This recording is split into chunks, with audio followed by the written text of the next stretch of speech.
The idea of remaking Robocop goes all the way back to the mid-2000s. At one point, Darren Aronofsky was supposed to direct, and that's an exciting idea. But conflicting creative decisions and MGM Studios wanting to make it 3D, amongst plenty of other issues I'm sure, led to the project being put on hold, and Aronofsky left the project to focus on making Black Swan.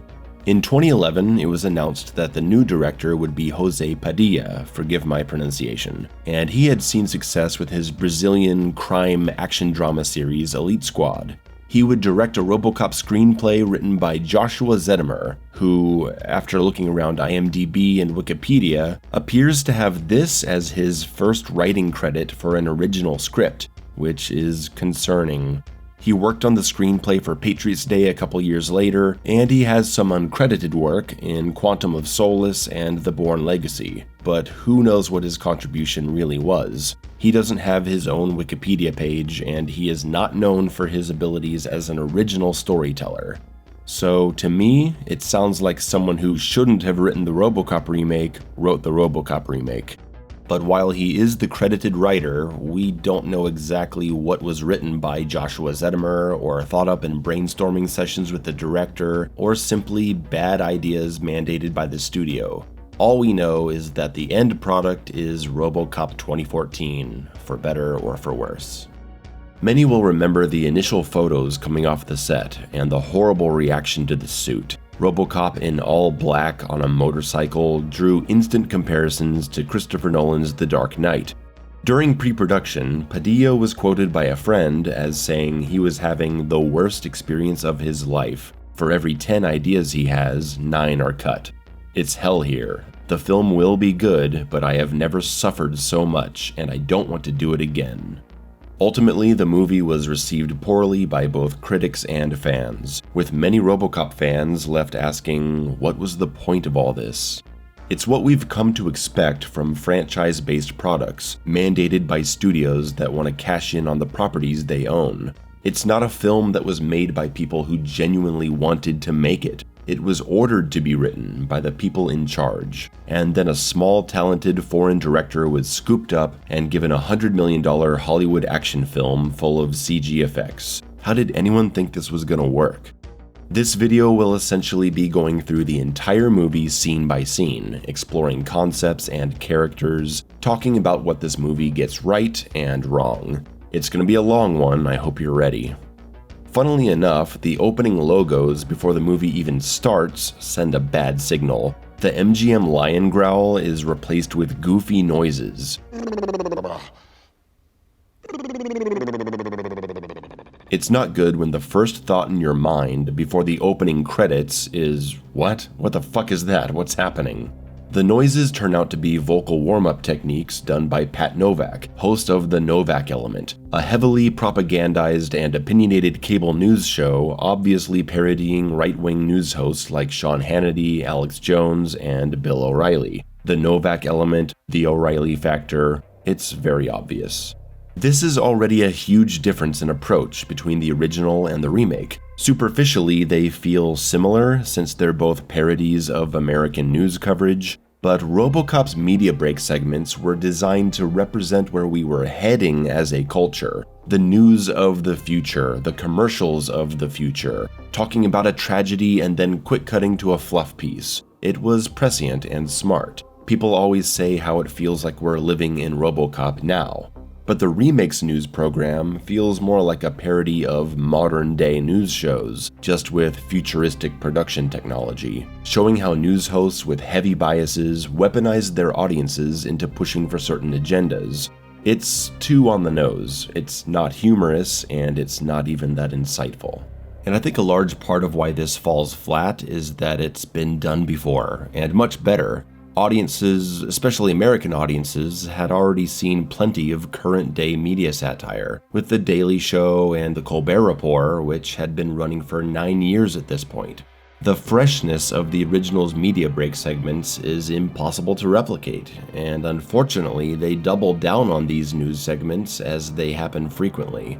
The only other movie I can think of that actually had a great news satire that was also prescient was Idiocracy. He tried taking water from toilets, but its secretary not sure who finds himself in the toilet now. Novak uses his program to act as propaganda for Omnicorp, which is OCP, the villainous corporation of the original movies, showing that many countries around the world have allowed OCP to place their patrol forces amongst their communities. And it has not only helped to raise safety around the world, but it also shows how the use of robotic units means that human lives no longer have to be lost in military or police operations. Now, this next scene is probably the most fascinating idea in the entire movie. It's essentially the setup to a completely different movie. OCP has these droid armies patrolling through civilian populations in Tehran, the capital of Iran. That alone is a crazy idea. That the world could be in a place where Iran allows American-made robot soldiers to just patrol their streets. It's wild and interesting. And something immediately caught my ear, something I never noticed the first time I saw this movie. The first thing the Ed 209s are heard saying to the public is, "May peace be upon you," which is a phrase of Judaic origin that, while used across the monotheistic religions, has more of a significance in Muslim populations. They even say it in Arabic before saying the English version.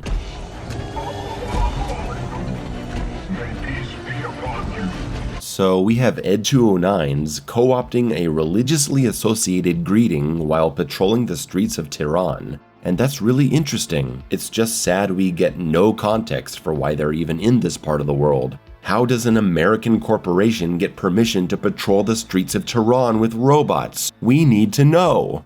We see that the droids accompanying the Ed 209s are scanning civilians, assessing threats, and they have instant access to people's personal information.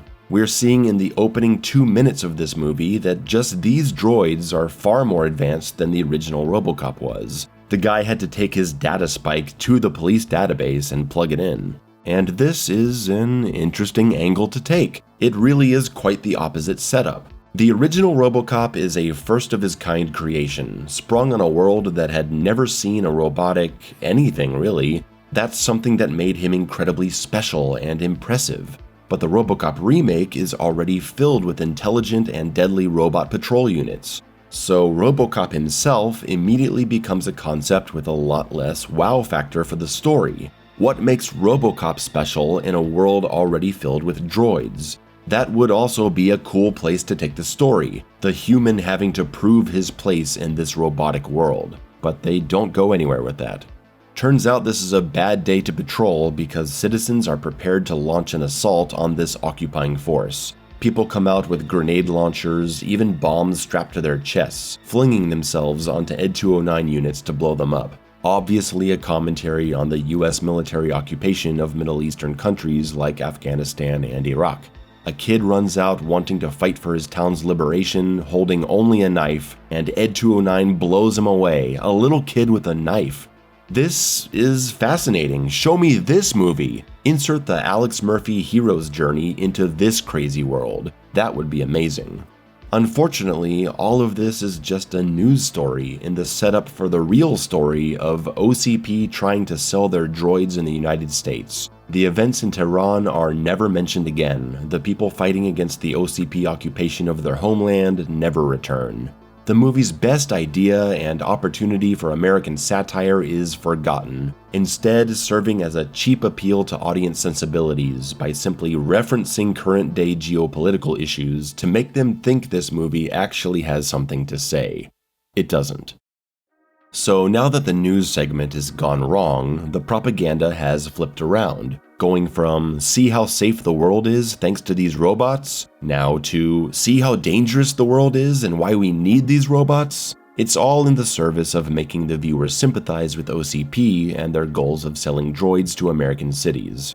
There's something called the Dreyfus Act, prohibiting the use of drones on US soil, and it's definitely intentional that they refer to all robotic patrol units as drones. Around the time this came out, during the Obama presidency, there was conversation about the use of military drones overseas and at home. In the middle years of the Bush administration's war on terror efforts, people questioned how the United States was able to drone bomb targets in countries they weren't even at war with. A US citizen was even killed as one of these targets, and who really knows how many innocent people have been injured or killed as collateral damage or in possible bad information. Obama administration officials confirm they are deciding whether to target an American citizen living in Pakistan who is believed to be plotting terrorist attacks. The disclosure comes as the administration considers the extent of the president's powers amid new revelations about the technology behind unmanned drones, so often used to go after terrorists abroad. Around the use of drone strikes or other kinetic strikes wasn't as precise as it should have been, and there's no doubt that civilians were killed that shouldn't have been. We were asking, does the US government have the right to assassinate a US citizen just because they're in another country? Do they not have a right to trial if they are accused of something? And if it can happen overseas, how far are we from a future where drone bombings could happen at home by our own government? These are the topics the RoboCop remake makes me think about, but never actually addresses. Then, after 8 minutes of this dark introduction, we're suddenly hit with the opening title, and it's very off-putting.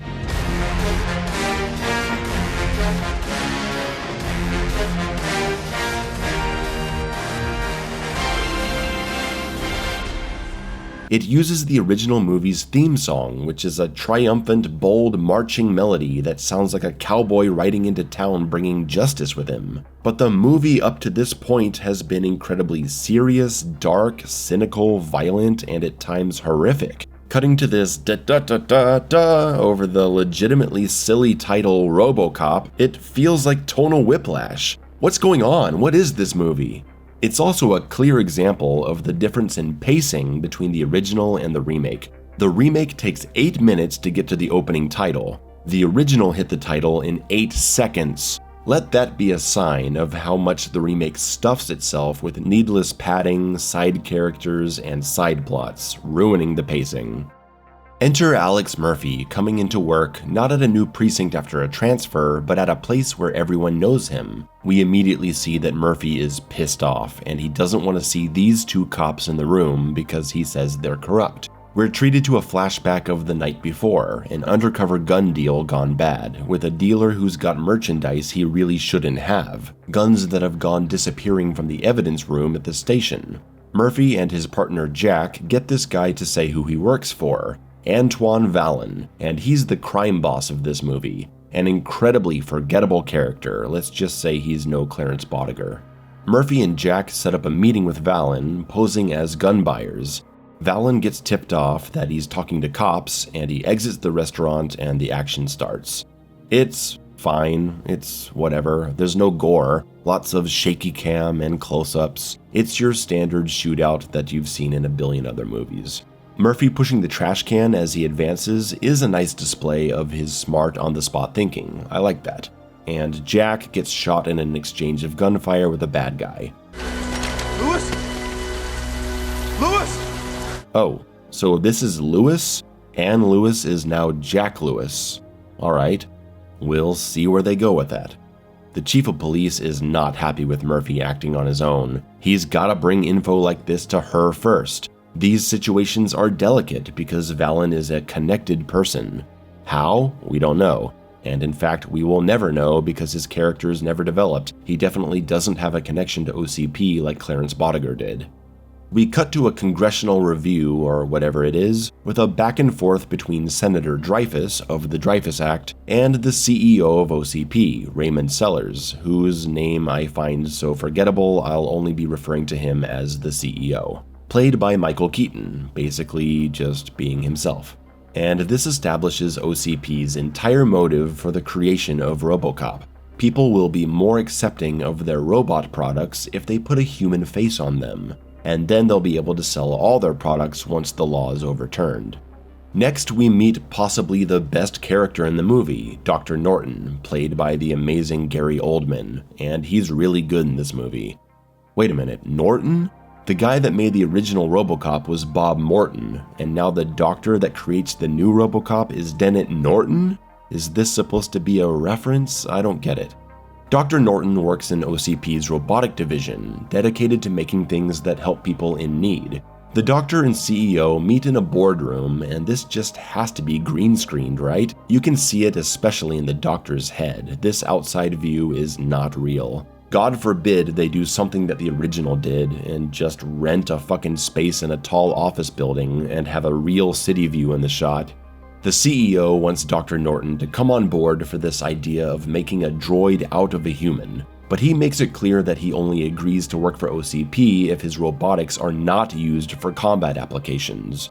However, he does seem to be swayed to bend his morals in the face of promised funding for his programs, and the idea of his work saving lots of innocent people. Meanwhile, the dirty cops are meeting with the crime boss, Vallen, giving him a hospital location in case they want to catch Murphy while he's there visiting Lewis. Vallen is worried that killing a cop might bring unwanted investigation onto him, which he's assured won't happen. Though it seemed he wasn't too worried about that last night when he literally ordered his men to kill both of them. Make sure you kill them both! Vallen sends someone to the hospital to plant a bomb on Murphy's car. At OCP, they've already begun looking at candidates for the Robocop program, a series of disabled veterans discussing their psychological states. And I want you to pay attention to how many characters we have already. Just the discussion of the Robocop candidates involves the CEO, the doctor's assistant, and 2 marketing team people. This is important to note because the bigger the cast gets, the longer it takes things to start moving, and there are more characters coming.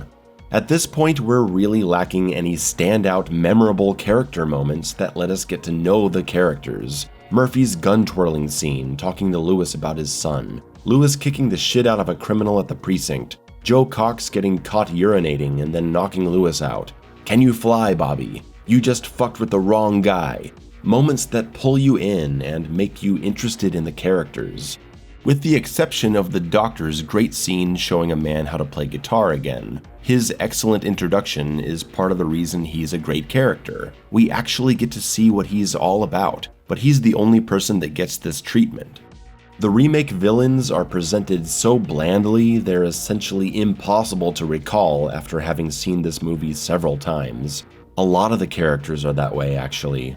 Murphy is angry, stressed policeman. The chief is angry policewoman. The CEO of OCP is just kinda shitty, but doesn't come across as hateable like Dick Jones does. He's not someone we root against. He's not eccentric or disturbed or annoying or really anything. Just a corporate guy.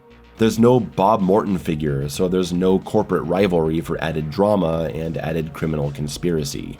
But what they have managed to do is bloat the story with too many regularly appearing characters. Something the original Robocop isn't praised enough for is its tight pacing and focused narrative. The only characters that really have an impact on the story are Alex, Lewis, Bob Morton, Dick Jones, and the Boddiger gang. That's all that matters. At the 20-minute point of the remake, we have Alex, Lewis, Vallen the crime boss, the chief who's dealing with the crooked cop situation, the crooked cops themselves, the CEO, the doctor, and Murphy's wife. On the side, we have Senator Dreyfus, Mr. Novak, the marketing team, the doctor's assistant, the OCP soldier guy we haven't talked about yet. There's just too much going on, too many people involved. Not to mention, almost half of this opening 20 minutes was spent in another part of the world on an intro scene largely divorced from the main story, something that could have been shown in a 30-second recap like the original movies would have done. The immediate directness of the original is lost, and we have something that tries to be too many things at once. OCP also doesn't come across as a corporation you're morally against in the remake. They're just trying to sell their products, and now they have an idea to put a man into a machine so they can sell their stuff. Hell, even their presentation on candidates kinda makes you side with them a little, because even though they're looking at them simply for their own business benefit, you could see what they're doing from the perspective of them helping out injured veterans and giving them a chance for a better life, depending on how you're looking at it. But the psychological strain requires someone emotionally balanced. We have to be scientific. No, we're not selling a soft drink here, are we? He's right. Okay. Keep looking. It's all kinda morally ambiguous, and that doesn't make for any good villains to root against, especially considering how weak the crime boss is. Compare this to the original, where Dick Jones doesn't care about who gets hurt as long as he gets to sell his creation. Or Bob Morton putting good cops into dangerous situations so they'll die and become candidates for their Robocop program, and then snorting coke and partying with hookers to celebrate. Without some real scumbags, how are we supposed to cheer for Murphy? The remake just lacks definition in its characters, in its cinematography, in its action, and so forth. Truly lacking is the violence. Robocop is still one of the most famously violent action films of all time, and for good reason. The violence isn't just fun, but it was one of director Paul Verhoeven's ways of satirizing the entire American culture of excess. It was never enough blood. He reshot scenes for hours, days even, simply because he wanted more blood on screen. And violence can at times serve a narrative purpose. The early Alex Murphy execution scene is famously grotesque and disturbing. It's not the kind of violence you enjoy, like seeing a rapist get his dick shot off. It's a violence that comes across as cruel. It's genuinely upsetting. And there are people who understandably tune out of the movie at this point. But there's a reason it goes this far, because Paul Verhoeven knew that it was the only way to get people to deeply sympathize with this person that we've only known for like 10 minutes. He can't just die quickly in a car bomb explosion, no gore, and then just cut to the next scene. You have to crucify this man in front of the audience. Take every person watching, regardless of age, background, or beliefs, and make them care about Alex Murphy. Make them feel horrible for this innocent man, so they actually feel something about the concept of him coming back and becoming the hero. The remake is a PG-13 movie because the studio needed to guarantee a return on their investment. The original had a reported budget of $13.7 million, $35 million adjusted for inflation, and the remake was $100 to $130 million. Such a massive increase in budget makes this movie impossible to sell as an R rating. It would have to be a really good movie to make the R rating not hinder its performance. And the studio knew they weren't producing a really good movie, so they probably mandated that it be PG-13 to make sure it was profitable. So we have an Alex Murphy death scene that doesn't accomplish what the originals does, and since the movie can't show us a gruesome execution scene, they try their best to earn our sympathy through a scene of the doctor explaining to Miss Murphy how bad Alex's situation is. Unable to walk, terrible burns, deaf, half-blind, and fortunately, through a very well done sequence of showing the grim reality of Murphy's existence as just a collection of organs, they do an okay job of replicating the horror of the original, just in a different way. For a PG-13 film, the remake does a decent job at getting us on Murphy's side through this horrific scene. But we're getting ahead of ourselves. It's now 3 months later, and Murphy is living in a dream world as they work on him, and we get another huge difference in the remake, one that drove me insane the first time I saw it. We immediately see his face when we first see his new machine form. If you know the original, you'll remember how big of a deal it was to not show his face until the end. Him being reborn as a faceless machine visually communicates to the audience just how far he is from human. As the movie goes on, he learns about his past, and his humanity slowly starts to re-emerge. During the fight with Ed 209, we see his eye for the first time, after spending nearly an hour with his face hidden from us. And then the incredible moment of him finally taking off the helmet to see his human face stretched across this machine skull. And then to the final act that sees the return of the man we met at the beginning, showing he is more than just a machine. It's an incredible journey, a big part of what makes the movie so impactful. The remake completely flips this on its head, with Murphy instead immediately knowing who he is and what's happening to him, which is admittedly a good beginning for a different kind of story. We'll see if they go anywhere with it. I'm also really bugged by him having no scars on his face. Burns, cuts, nothing. How awesome would that have been to have him with a monstrous face? One that he wants to hide behind the helmet. Then we could have had a similar arc to the original, where unmasking himself is a huge character moment, but it would be for different reasons, as he'd instead be opening up to someone, likely his wife, about the truth of his situation under all the shiny armor. That could have been really good.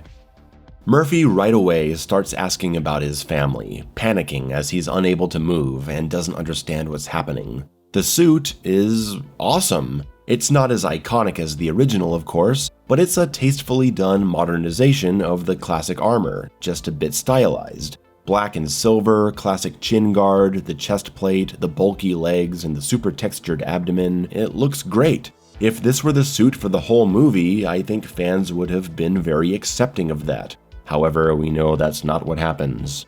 I appreciate the slow presentation of Murphy's situation. The doctor takes his time to show Murphy his new reality, but it's probably not smart to immediately let this powerful death machine walk around on his own before he's had a few restrained sessions of therapy. Oh well, dramatic purposes. Murphy freaks out when realizing this is not a dream and hearing the doctor's assistant mention he's had limbs amputated. He chokes the doctor and this causes his helmet to drop down. So his helmet in this movie acts like a combat mode, meaning most of the time we see him, his face is gonna be exposed, which unfortunately starts to really take away from the experience because he just looks kinda silly walking around in public like this. It's just his clean, perfect, pretty face sitting neatly in a metal box. And if you were wondering what his prime directives are, apparently he doesn't have any. Murphy is not being governed by any program telling him not to attack innocent people. A massive oversight by those in charge, so he just attacks doctors and runs out. Instead of shutting him down, the doctor lets him run, so he can sort out what's happening on his own. And this Robocop can run, definitely an improvement over the original, technically. OG Robocop's slow, bulky, heavy design was used to intimidate, filmed just in the right ways, putting him in the right situations where it doesn't matter if he's slow. If he's in the room with you, you've got a problem. But if you're telling this story with our modern idea of technology, yeah, you're gonna have to make a Robocop that's much more agile and fast on his feet. I don't have a problem with that. You've got drones flying around and hundreds of thousands of droid units throughout the world. I don't mind this fast, agile interpretation of the Robocop concept, as long as the story is good and the action is good. With Murphy refusing to accept the reality of his situation, the doctor shows him just how serious everything is. With the armor stripped away, all that's left is a hand at the end of a rod, a pair of lungs, and his heart. And of course, his brain, which has been repaired and modified, with the doctor clarifying that his emotions and intellect are intact. This is a pretty good performance by Gary Oldman, unsurprisingly, with him bordering on tears while explaining the situation to Murphy, assuring him that he is still himself, he is still here. This is the best stuff in the movie. Joel Kinnaman is fine here, he gets the job done, but of course a stronger actor could have drawn us into Murphy's feelings much more. Kinnaman is certainly no Peter Weller, and I'm sorry, I'm just not a fan of the guy in anything I've seen him in. Suicide Squad, Altered Carbon, I just don't find him very compelling as an actor. I'm sure he's a nice guy, but he's like 100 other men that could have been swapped in for this part. Murphy wants to die, and the doctor tells this crying, suffering man that he needs to think about his wife, that his wife signed off on this and she wants to see him. It's a great dramatic scene, and it ends with an angry, tearful Alex Murphy demanding that he never be allowed to see himself in this state ever again, and that his family never see it either. Good stuff. I'm not going to hate on everything about this movie just because I love the original. I'm trying to be positive about what I think are genuinely good ideas. We spend an extended time with Murphy dealing with his new reality. He gets on a call with his wife, zooming in on his face closer and closer to hide the horrible truth from her.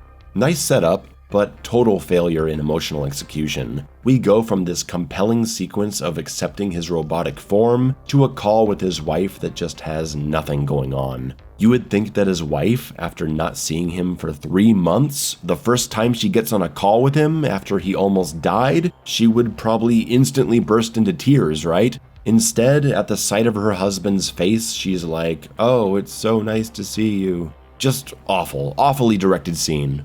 Murphy is doing his best to keep himself composed, ashamed of how he looks. He doesn't want his son to see him yet, and his wife wants to know when he's coming home. He assures his wife that things are going well, but his face betrays his true feelings, and he hangs up. As he sleeps, he's fed antidepressants, so he dreams peacefully. This entire sequence as a whole works pretty well for this reimagination of the RoboCop story. It's highly character-focused, which any RoboCop story should be, it's fairly effective at getting you to sympathize with the character, and it establishes the seriousness of Murphy's situation. The next sequence is where a lot of my problems with this movie's pacing start to appear. Again, looking at the original, Murphy is dead and reborn as RoboCop by the 30-minute mark. And the remake also has him becoming RoboCop at 30 minutes, so they got that part right. But after the introduction, all we need to see is RoboCop in a quick scene at the shooting gallery previewing his destructive power, and a scene showing him understanding his programming. After that, he hits the fucking streets, he's ready to go, and the movie kicks into high gear with him kicking ass. By minute 35, he's already busting his first bad guy. The remake unfortunately makes the decision to linger on RoboCop's training in essentially this movie's version of the second act of Iron Man, where Tony is figuring out how his suit works. That was a fun adventure for the audience, because it was a new technology in this world, but this feels like needless padding. Murphy, still being human, doesn't act as quickly or efficiently as the droids, and that's an issue for OCP. And some tensions arise as the CEO demands the Doctor make him function exactly like the droids, but that goes against the entire concept of having a human in the machine. This plot point is fine, but it could have been dealt with using real action scenes of him engaged in police work, because that's one of the general agreed on faults of this movie. It just doesn't have any good, memorable RoboCop crime-busting action. Instead, we're treated to a series of training montages that fail to excite the viewer. And it's all really at the service of nothing. It's a waste of time, because the whole point of this sequence is to show that Murphy is too human to act as efficiently as a droid, so they insert programming to shut down his human side and act entirely through his AI. But this is something they simply could have started with and saved us the last 7 minutes. I'm punching this in here because I don't think I explained my point well enough. So the events of the movie happen like this. Murphy dies, he's reborn, preserving his memory and his own combat instincts. He fails the training program, the CEO and the Doctor argue about it, and they perform surgery to make Murphy function as a droid in combat instead. Now he passes the training program. All this takes up about 7 to 8 minutes of the movie, and I'm saying all of it is pointless filler. All you need to do is take out the first training program and all the discussions about his performance, and have him just immediately start with the combat program in his brain. We're gonna end up here anyway, just start here. Everything before doesn't add anything to the story. He dies, he's reborn, he remains human but functions as a droid in combat, we get some short explanation about it, and we get to the action. Or, like I just said, they could have at least had all this play out with some real action scenes and some fun violence. It's time for brain surgery, as the Doctor claims he's going to fix Murphy at the CEO's orders, and those are some pretty cool effects. I don't know how much of this is practical or CG, but it looks cool. And I genuinely like the moments of this movie that are serious and quiet like this. These character moments in the lab are generally unscored, just ambience in the background, absorbing us into the cold, dark space. But then cut straight to a silly, lighthearted tone in the meeting room, wistful music in the background as our quirky marketing lead comes in to talk about RoboCop's armor, and I think every RoboCop fan hates this scene. They've been running focus groups at a local penitentiary, and it seems like they've had a great response from this design that just so happens to be the classic 1987 RoboCop suit, one of the most iconic designs of all time. He states that it really puts the fear of God in the prisoners. We call this combat mode. It really put the fear of God into the prisoners. Yeah, that's okay.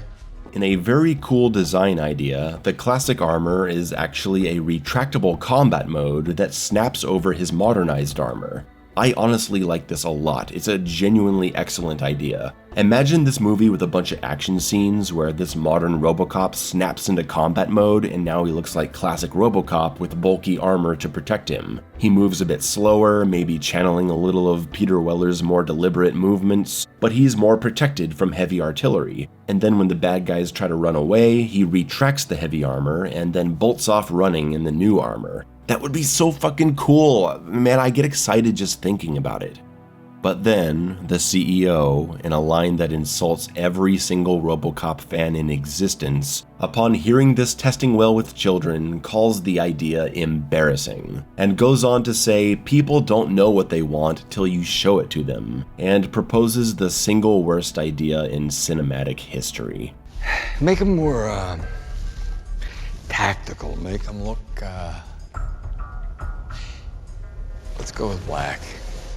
Now we have this, the RoboCop design that everyone hates. He just looks like nothing, no personality at all. And yeah, that pretty much goes with what the CEO asked for, him being stripped of his humanity. Now he won't just act like a soulless droid, he looks like one too. But for the audience, it's so boring. I hate this design with a passion. I'd like to think that this suit was made as a joke by the people making the movie, mocking the entire concept of modernizing and remaking the story of RoboCop, a parody of our need to over-stylize and focus test everything.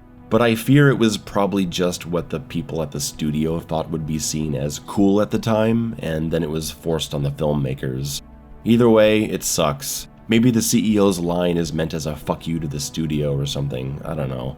It's just so depressing that the RoboCop of this movie has nothing special about him. His suit is generic, there's nothing iconic about his gun, and he talks just like he used to when he was a human. I'd put those guns down now if I were you. I shoot you with 50,000 volts, which may cause respiratory failure, organ malfunction, internal burns, and loss of bowel and bladder control. And then I arrest you. Dead or alive, you're coming with me. There's nothing special about him. He's not RoboCop, he's just a regular guy in a black suit. It's around here that I start losing my patience with this movie, because we're approaching the 50-minute mark, and RoboCop still hasn't done anything. Referencing the original, again, by the 50-minute mark, we've tossed a thief through glass, shot a rapist in the dick, punched a hysterical hostage-taking politician through a second-story window, and we're just minutes away from the massive gas station explosion where he shoots Emil's motorcycle and he gets all fucked up from crashing into a car, RoboCop choking him, asking who he is, kickstarting a major character journey. All this good stuff by the 50-minute mark. And here in the remake, at the same point in the movie, we're still in training mode. New Black Armor RoboCop is firing his gun for the first time 50 minutes into the movie. And it's fighting drones in a practice room. It's boring. There's nothing exciting about this, no matter what classic rock tune you put behind it to pick up the pace. The only important part of this scene is to establish that now, when in combat mode, Murphy is no longer acting as a human. His programming completely takes over and all his tactical decisions are made for him, but they're sent to his brain in a way that makes him believe he's actually in control. The issue is brought up that if he's not actually in control of his actions, who is held accountable for what he does? Apparently, Murphy will be held accountable, even though he's not in control, and he'll accept that accountability because he'll falsely believe he was in control. And I'm really not against this concept. I think you can tell a good story this way. A story where the programming side of RoboCop does something unethical and it's blamed on Alex Murphy. That's an interesting concept. It's too bad they don't do anything with it. It's time for Murphy to head home and see his family for the first time. He's sitting in the car with the doctor. If I had a pulse, it'd be racing. If I had a pulse, does he not have a heart circulating blood to his brain and lungs? Murphy comes to the door and the movie slows down to play out a well-structured dramatic character moment. But again, it's kinda spoiled by his wife barely reacting to seeing her husband like this for the first time. She's not intimidated, she's not joyous, she's nothing. Not a tear to be seen.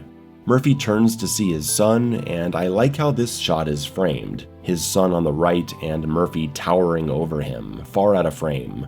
The kid's reaction is much closer to what you'd expect from him. He doesn't know how to react. He's scared, but also curious. Kinnaman is also doing a fine job here, showing Murphy incredibly happy to be home, but also hesitant to get too close because of what he is.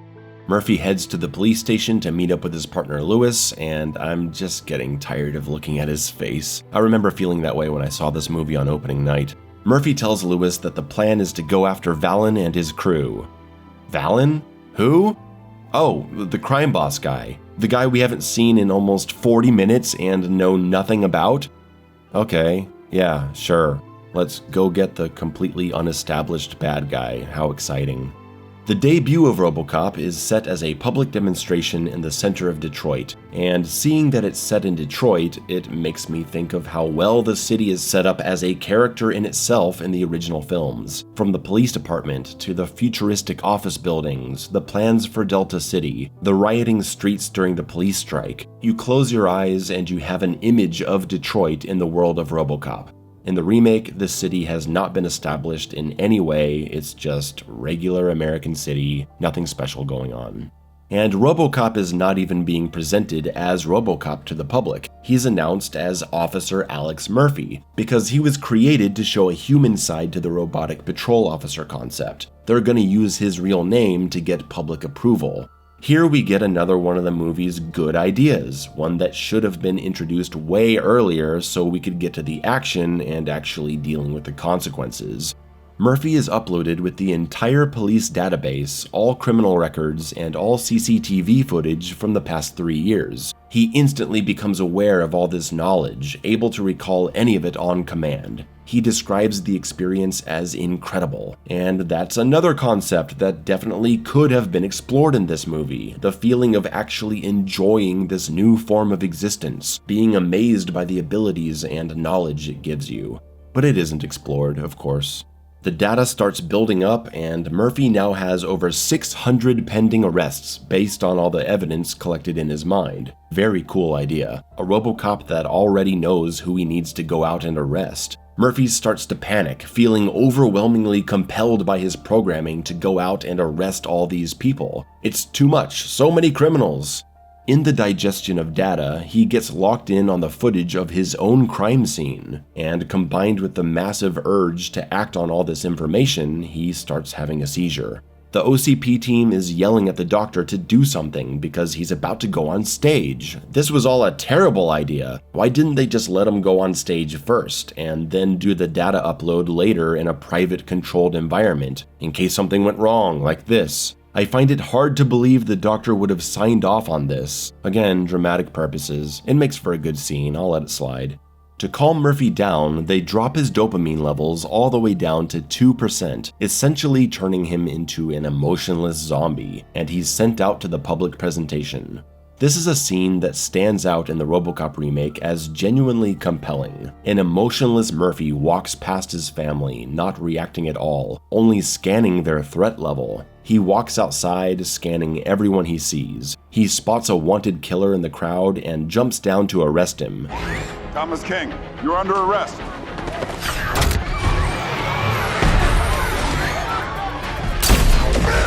He shoots him in the back with a taser gun, and man, that's lame. It would have been way cooler if he actually shot him in the leg with a real gun, and we could have had RoboCop's use of excessive force actually become an issue in the story, and we could have some fun violence to boot. Anything? Can I get anything? Something? Guys, you just introduced the concept of Murphy's actions being dictated by his programming, but him actually believing he's in control, therefore also taking personal accountability for what his programming actually made him do. That is an excellent conflict for a good story. And here's your chance to have him do something morally questionable, and you blew it.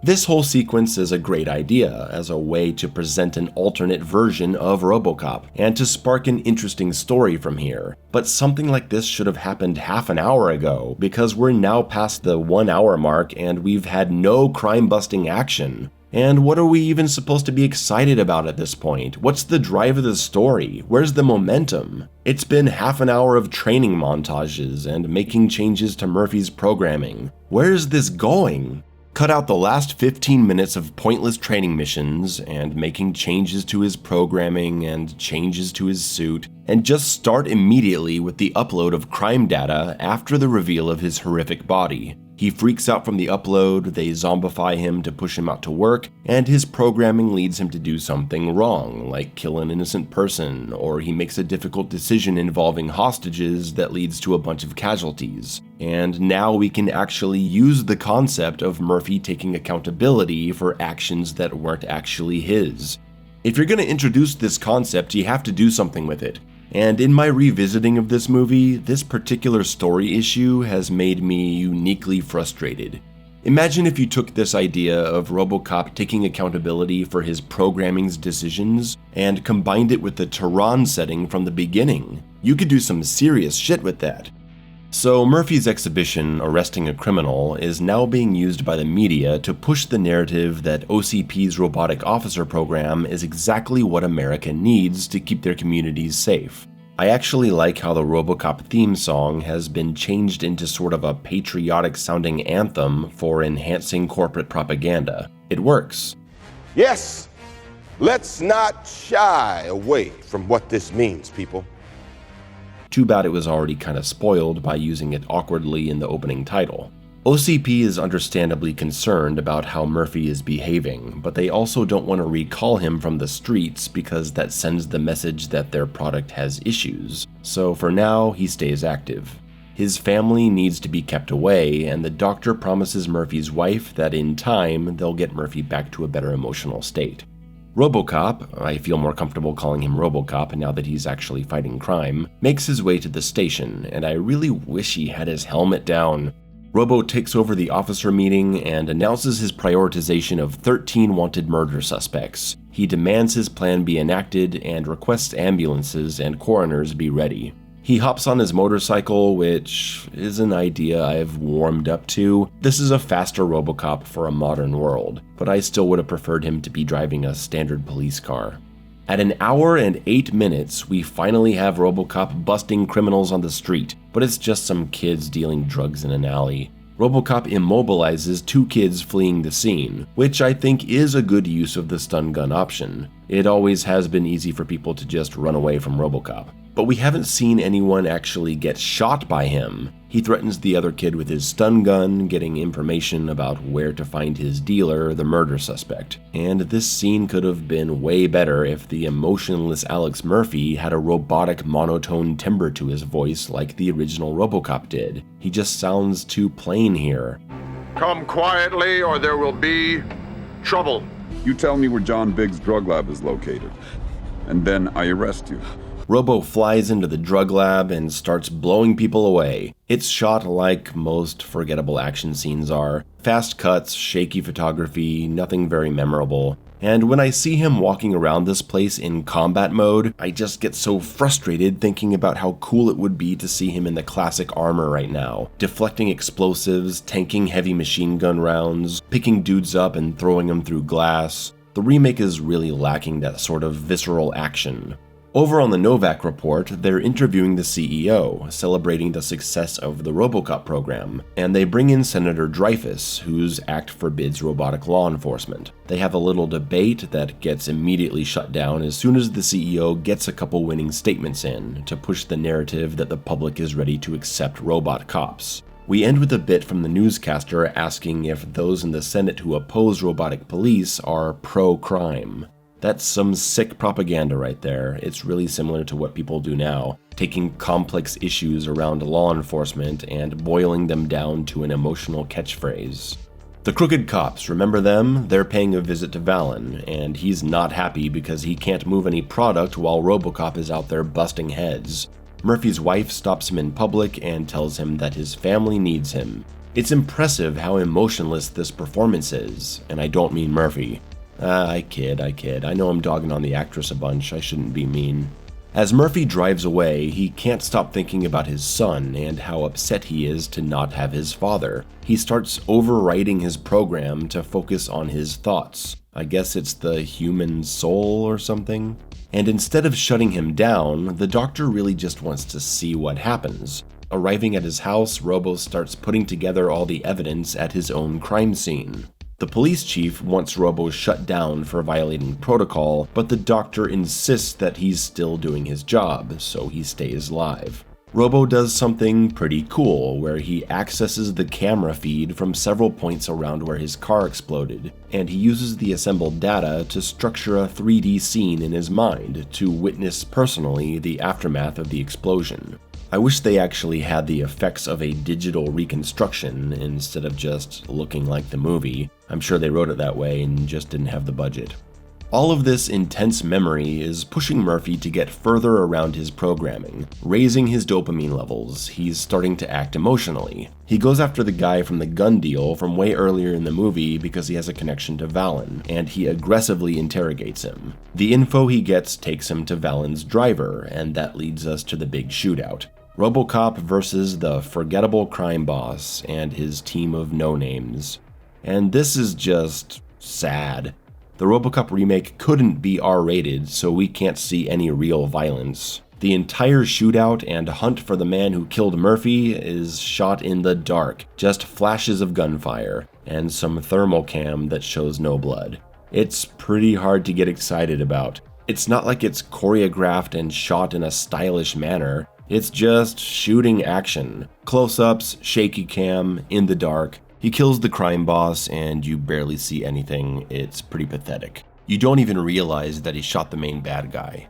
I'm not trying to be upset at this movie anymore, it's been 10 years, but I get really irritated at this point. Because the movie's not horrible on its own, it's just that it's total mediocrity. And I can't separate my connection to the original and not be upset that one of the greatest films of all time has had its name taken and placed on such a mediocre remake.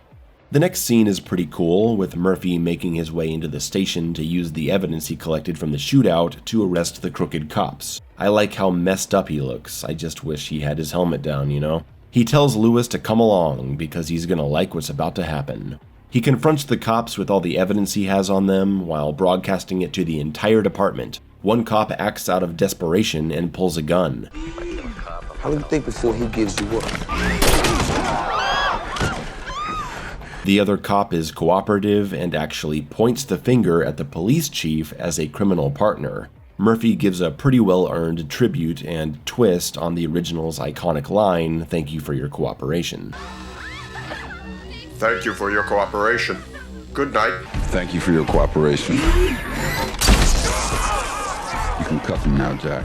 Even though it doesn't make sense for him to be speaking this robotically because he's acting 100% as himself.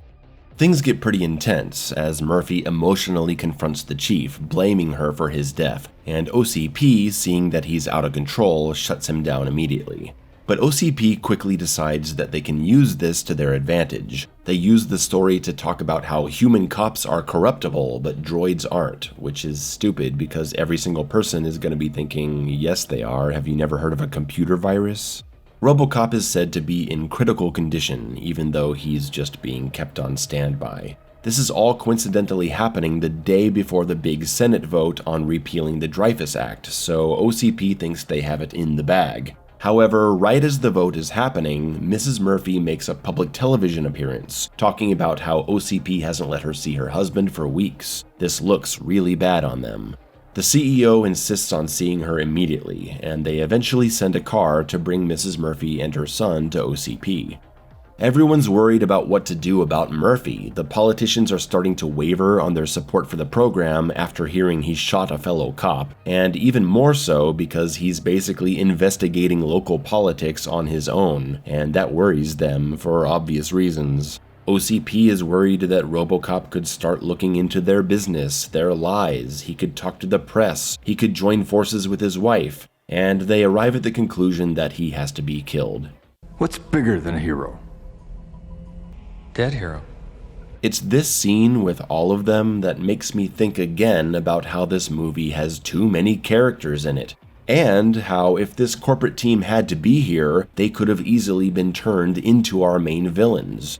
Hear me out, the team at OCP should have been the main villains that Robocop has to go after, not just side characters. Slim the cast down, get rid of the crime boss and the corrupt cops, and maybe even Lewis, he's useless. It's all unnecessary. Focus it down to Murphy, his family, the doctor, maybe the chief, the scumbag marketing team, and a more evil and interesting CEO. Make the team have deeper connections or even involvement in Murphy's death, possibly working with the chief. And you could have told a similar conspiracy story while having more focus on particular villainous characters and made room for some fun crime-fighting action in between as he finds out the truth. Here, I'm gonna rewrite this stupid movie for you. First, we shrink the size of OCP. They are developing robotic police, but only at a state level for now. It's an early concept, not ready for deployment. They make the Robocop program to sway public opinion on a city and state level, so they can be the first company to launch these droids, which have massive financial potential. And they need to get things moving because other companies in other states are developing this technology too. And if OCP can be the first to launch successfully, they can position themselves as the future leader in the robotic police industry. Alex Murphy is an undercover cop who's investigating crimes that turn out to have a connection to OCP. He discovers that they've been strategically placing police officers in dangerous positions and even orchestrating their deaths for use in their secret Robocop program. OCP hasn't been able to find the right candidate for the program, they keep malfunctioning. The marketing team determines that Officer Alex Murphy is not only an excellent candidate himself, but they're extra motivated to take him out because of his investigations. So to cover their ass and keep the Robocop program going, they kill two birds with one stone and organize Murphy's death. They do this by involving the corrupt police chief through blackmail or bribes, forcing her to kill Murphy in a way that looks like an accident, and she's also involved in the other officers' deaths. They install programming to make Murphy forget about his investigations into OCP, instead just functioning as the cyborg police officer they wanted, as he turns out to be the program's first success story. But Murphy stumbles upon clues that jog his memory about his past investigations, and he starts to put the pieces together again. OCP panics, and upon learning about the situation, the CEO decides to use the whole programmed accountability thing to frame Robocop, making him do something horrible, but leading Murphy to believe that he was in control, so he'll take the fall for it. This could be a way of getting Robocop officially shut down, or a way to turn the public against him and destroy his credibility if he were to come after them. Now, Murphy has a direct connection to the people at the top, and a conspiracy to unravel using his detective skills. Additionally, the CEO doesn't even know that the marketing team killed Murphy. He thought they just got lucky with a good candidate. So we have boiling tensions that explode in the final act as he realizes his moronic team has caused all of this. Maybe he even kills one of them himself. He begs Robocop for mercy at the end, saying he had nothing to do with his death and he had no choice but to frame him to save the company because of his team's stupid actions. And in an act of desperation, he puts Murphy's family in danger as a bargaining chip to avoid arrest, because he's a scumbag.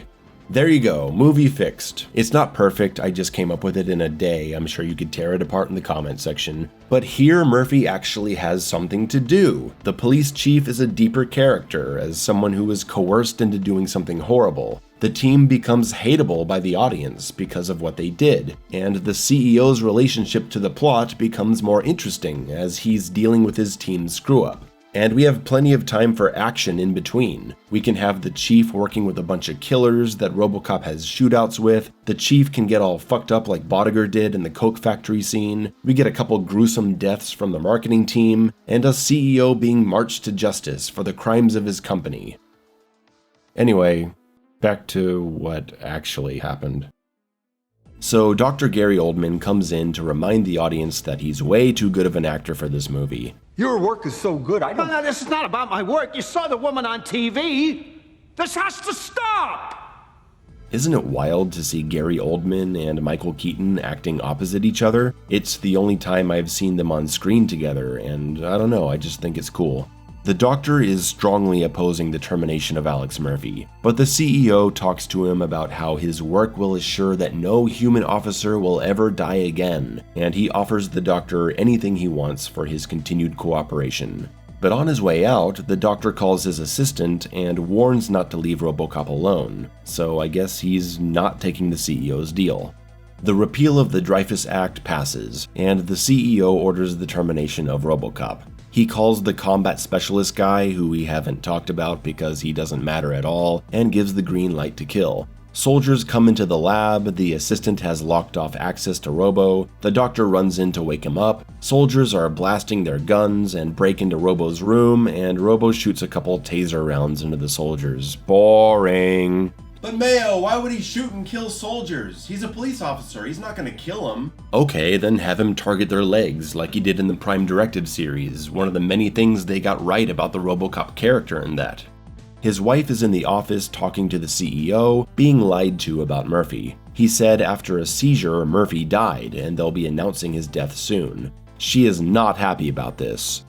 Now we're reaching what is, I guess, the climax of the movie. Murphy storms out of the lab to go after OCP for shutting him down. The doctor tries to stop him, and you know what's crazy? The original movie had Robocop discovering Dick Jones's crimes at an hour and 7 minutes in, and for the final half hour of the movie, he is one of Robo's main targets, because he's working with the man that killed him. Here in the remake, we are 12 minutes away from the end of the movie, and Alex is just now viewing the CEO as a target. Because the CEO hasn't done anything bad the entire movie. Just now he's giving the order to kill Murphy, so all of a sudden he's gonna go arrest him? It's pretty lame. The CEO is talking to the media about the death of Robocop, and he gets taken away by security forces, warning him something is happening. Robocop is on the way. And since OCP is turning into a security situation, the Murphy family isn't allowed to go outside, and they're turned around. The wife decides she wants to see the CEO again right now, putting her right back where she was a scene ago. The movie is basically just turning into a bunch of slop. Murphy is driving to OCP because he's angry that the CEO is trying to kill him. Lewis and the other officers are also on their way to the scene, and Murphy flies into the building to start a fight with the Ed 209 units. I don't think that you have to compare literally everything about this movie to the original. I think the ideas the remake has deserve to be judged on their own merits, but this is a crystal clear case of the original being much better. Ed 209 in the original film is not just a scary, dangerous robot. He's a symbol of the short-sighted, quick-profit corporate mindset that produced him. He's a billion-dollar death machine built for urban pacification and military application, but he's constantly malfunctioning and can't even walk down the stairs. Ed 209 is a very memorable character, despite him being a simple-minded security droid. Please put down your weapon. You have 20 seconds to comply. His voice is iconic, being a carefully crafted sound in the studio using creative voice filters and the sounds of a black leopard. All the growls were cats, like tigers and leopards and things like that. My favorite is when Ed turns on Kinney that first time, and so I like to call that one the Whiplash Puma, because it's this great cat attack.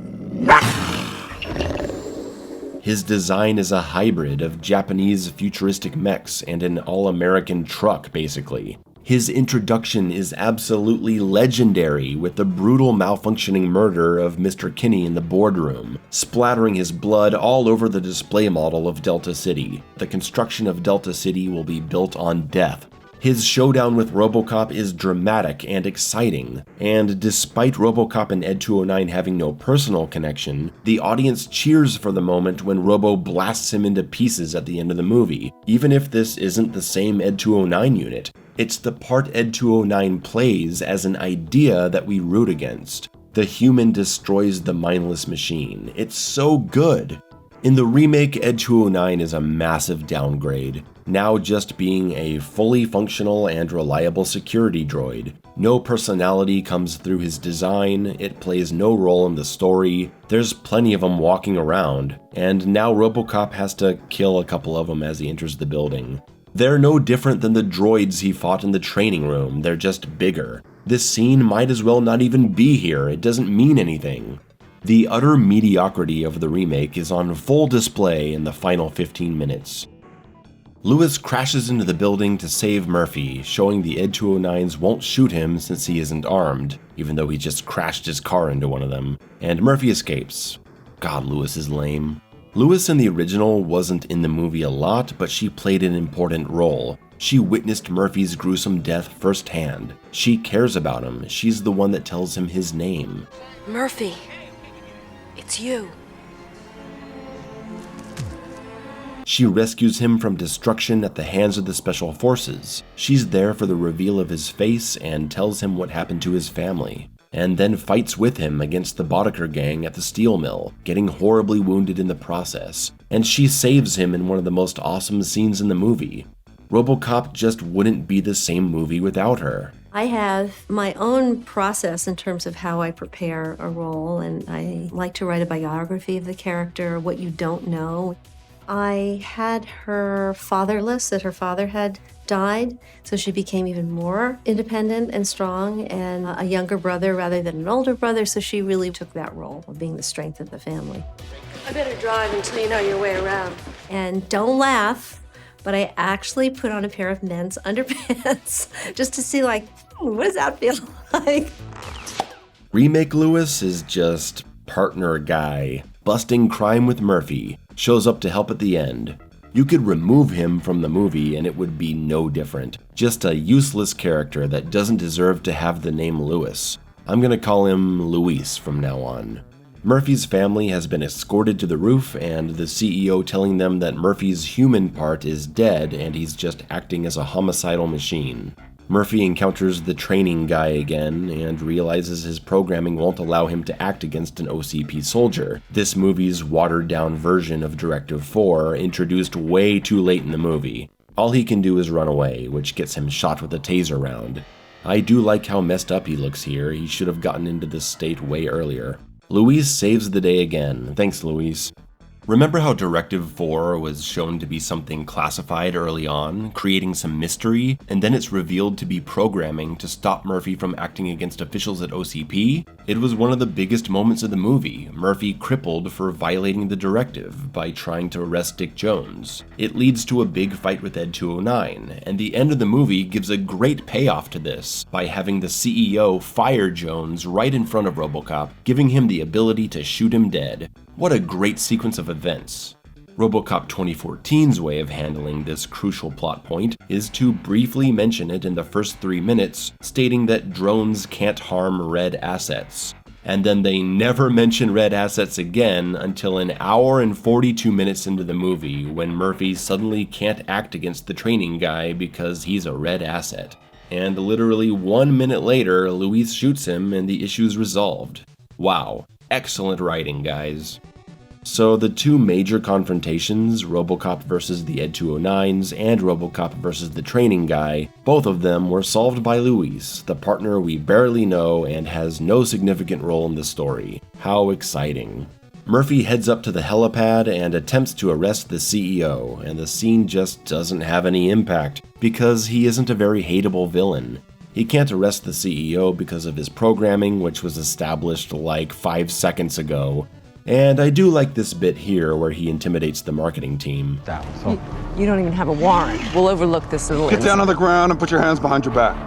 I'm just from marketing. Now! Okay, yep. Murphy is unable to shoot the CEO, but then seeing that his family is in danger, I guess he's able to override his programming and shoot the CEO anyway. Whatever, who cares at this point? And lays there telling his family everything is gonna be alright. So all the bad guys are dead, and the audience doesn't really care, there's nothing to celebrate. And then, to wrap the movie up, we get a quick scene of RoboCop reuniting with his family behind closed doors, wearing the classic-style armor they should have used for the whole movie. I guess they're teasing the idea of a sequel where he's not wearing shitty black armor? Pfft, that'll never happen. And then we end on a really awkward news segment with the host losing his cool and cursing over the fact that the US president rejected the repeal of the Dreyfus Act and robotic cops are still illegal. Then he goes on about how everyone needs to stop whining about the growing police state and about how America is the best country in the world, and you're totally wrong to think the use of drones in other countries makes the US an imperialist nation akin to the ones the founding fathers were trying to escape from. As if we needed the metaphor literally explained to us like we're stupid. It's really condescending, and it makes the movie end in total cringe. It's also another great example of the original doing things better. After the scene where RoboCop shoots Dick Jones and says his name, they were gonna cut to a media break segment that showed Lewis recovering in the hospital. They actually shot the scene, but they decided against it because the emotional high of RoboCop smiling and saying Murphy was just so good. There's no point in deflating the moment with a cutaway news segment. They just go straight to credits and leave you feeling great. It's an iconic ending. The remake just completely fails this lesson in filmmaking and leaves us spending way more time with this asshole news guy than with Murphy reuniting with his family. What a mess! What an absolute mess! Okay, I don't mean the entire movie is a mess. We've talked about a lot of the good ideas it had, but just didn't develop. And a few good moments. It's just a far less focused and memorable film than the original. And this remake is a great example of why you need to simplify your motivations. In RoboCop 1987, RoboCop is made because Dick Jones's robotic enforcement droid had a horrible malfunction, and there was a contingency plan ready to start work on a robotic officer made from a human instead. Why are they making these robots in the first place? To sell them, to use them. It's that simple. RoboCop is made as the first of many planned RoboCops. That's why they refer to him as a prototype. It's why his helmet says 001. But the motivation for OCP making RoboCop in the remake is far more complicated. They want to sell their droids in the US. But first they gotta make this hybrid human-robot cop to convince the public that robot cops are good, and the corrupt media can feature positive messaging so there'll be less pressure on state representatives to oppose the repeal of the Dreyfus Act, which outlaws the use of robotic patrol units on US soil. Then the act will be repealed, and now they can make money. That's a lot more complicated, isn't it? Toss in way too many characters, and you end up with a movie that simply can't generate a high level of engagement from the audience. Emotional connections can't be made, suspense can't be built, resolutions can't deeply satisfy.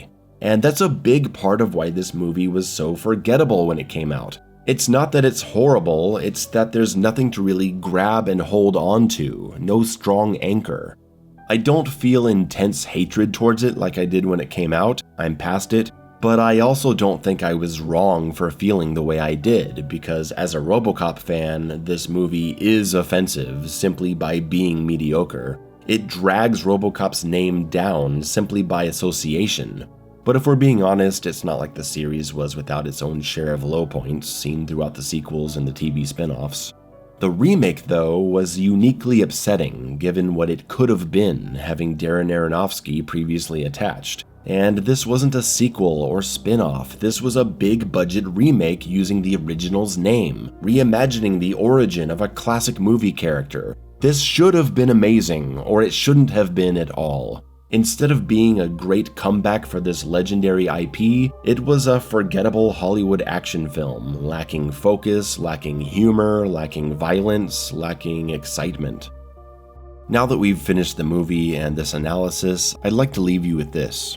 I think RoboCop 2014 becomes a much more watchable movie as a hardcore RoboCop fan once you're able to get past the fact that it's essentially RoboCop in name only. This is in no way a retelling of the original story.